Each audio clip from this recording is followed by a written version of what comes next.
I work the front desk at a hotel in Amsterdam. Last month, an American guest checked in and immediately asked why we gave him fake euros. I explained these were real euros, legal tender across Europe. He shook his head, pulled out his phone, and showed me a Google image of a euro note. See? Yours are different colors. I confirmed that yes, different denominations have different colors. That's how euros work. He stared at me like I was scamming him. American dollars are all green. That's how you know they're real. He demanded I exchange his counterfeit euros for authentic ones. I gave him the exact same bills back from my drawer. He examined them, nodded with satisfaction, and said, "That's better." He tipped me in dollars.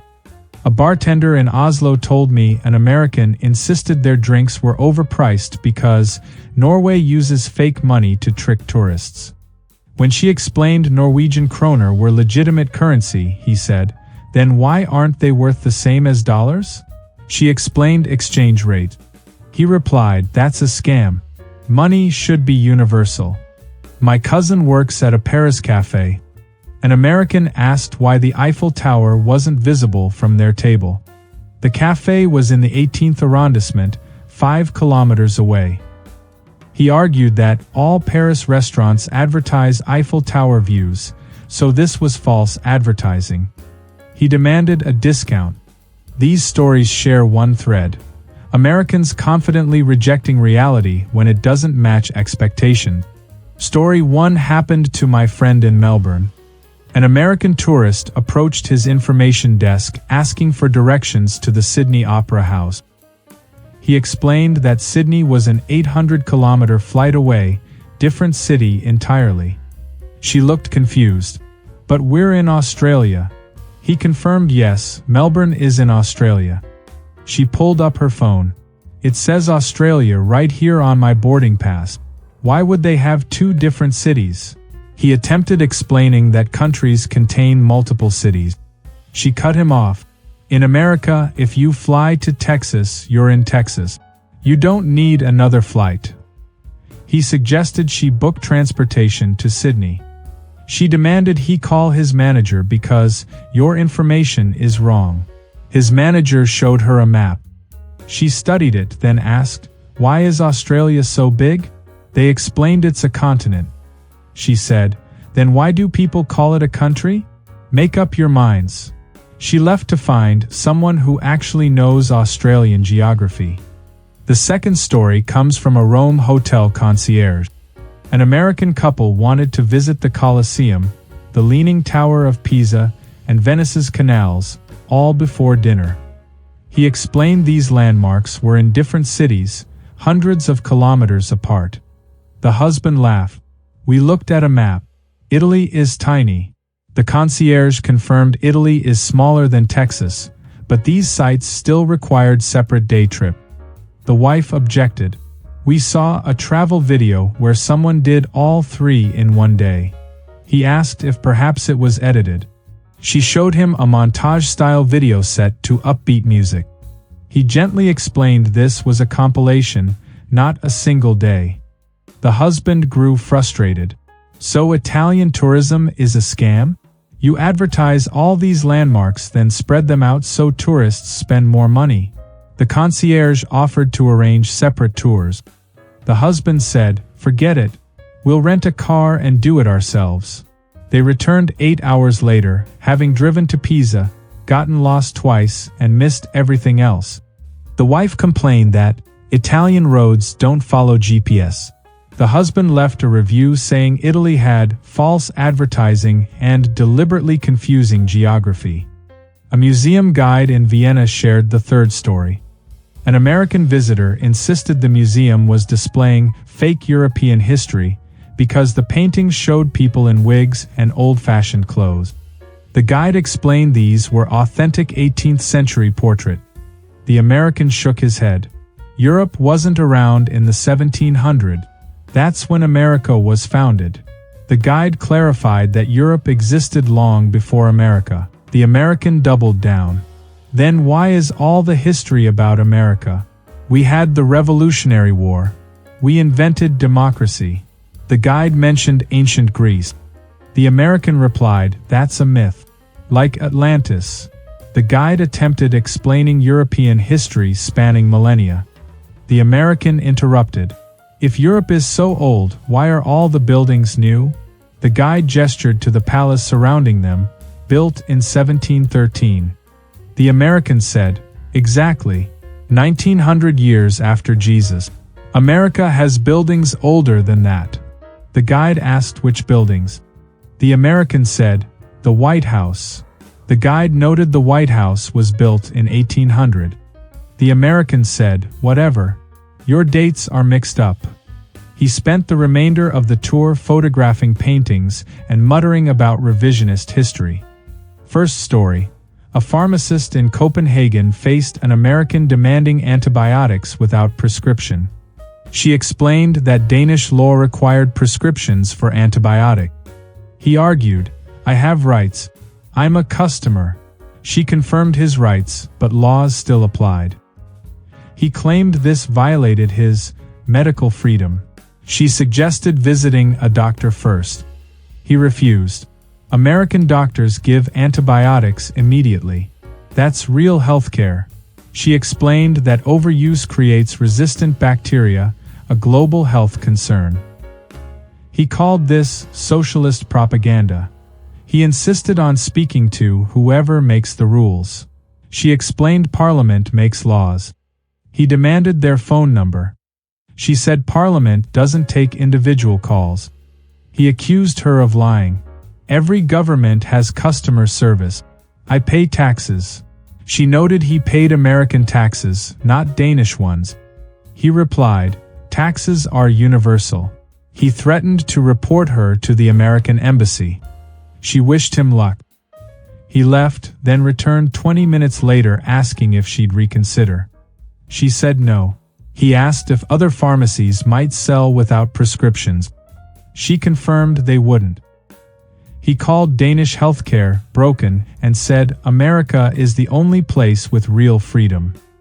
He later posted on social media that Denmark was medically backwards because they refused to sell medicine. Second story comes from a Japanese train conductor. An American boarded the bullet train without a ticket, assuming he'd pay on board like American trains. The conductor explained tickets must be purchased before boarding. The American argued this was entrapment. The conductor offered to help him purchase at the next station, but he'd need to pay a penalty fare. The American exploded. Penalty for what? I'm trying to pay. The conductor reiterated that purchasing before boarding was mandatory. The American claimed he didn't see any signs. The conductor noted all signs and announcements were clear, in Japanese and English. The American said, I don't read signs on vacation. That's not my job. The conductor processed his penalty fare. The American refused to pay extra. I'll pay regular price. That's fair. The conductor explained rules weren't negotiable. The American demanded to speak with train headquarters. The conductor radioed his supervisor, who confirmed the penalty. The American said this proved Japan targets tourists financially. He paid with his credit card, complaining the entire time that American trains don't scam people like this. The conductor noted that American long-distance trains also require advance ticket. The American said, that's different. Those are real trains. He spent the journey photographing his ticket receipt as evidence of discrimination. A Berlin restaurant server experienced the third situation. An American ordered water and was surprised receiving sparkling water.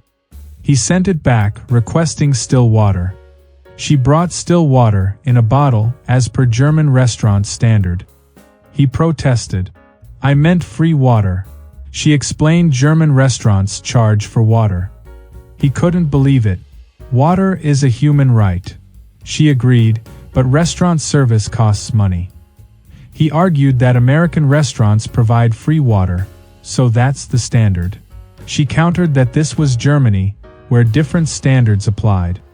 He said, standards should be global. We live in a modern world. She offered him the water at standard price. He refused. I'm not paying for water. That's insane. She removed the water. He complained he was thirsty. She suggested he could purchase water or go without. He called this inhuman. He ordered a Coke instead, which cost more than water. When the bill came, he noticed the Coke charge and erupted. You charge for drinks? She confirmed restaurants charge for all beverages. He said American restaurants include drink. She noted American restaurants also charge for drink. He insisted, free refills though. She explained free refills weren't European practice. He left no tip and wrote a review calling the restaurant a scam targeting Americans because they charge for basic human necessities. He rated it 1 star. The final story comes from my own experience at Amsterdam's train station. An American approached the information desk insisting she'd been overcharged for her ticket to Brussels. I checked her receipt, standard fare, correctly priced. She argued the price was impossible because her flight from New York to Amsterdam cost less than the train ticket. I explained flight and train pricing operate differently. She rejected this. Travel is travel. Distance equals cost. I noted international flights cover thousands of kilometers while her train traveled 200 kilometers. She said, exactly. The train should cost less. I attempted explaining operational costs, infrastructure, and pricing models. She interrupted. I have a business degree. I understand economics. Your prices don't make sense. I offered to show her the official pricing chart. She refused. Charts can be faked. She demanded I recalculate her fare manually. I did, same price. She accused me of using rigged software. She wanted a supervisor. My supervisor arrived and confirmed everything. She asked if we were in on it together. My supervisor asked what she meant. She explained that clearly we had a system to overcharge Americans because Europeans hate us. My supervisor, bewildered, assured her this was standard pricing for everyone. She demanded proof. He showed her other passengers' tickets, similar prices. She studied them and announced, "Those are fake passengers. You planted them."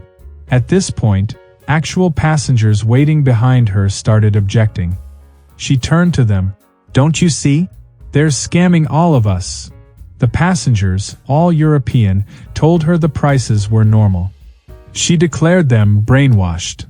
She finally paid, announcing loudly, "I'm documenting this fraud," and filmed herself buying the ticket. She posted it online with captions about European travel scams. The video got 14 views.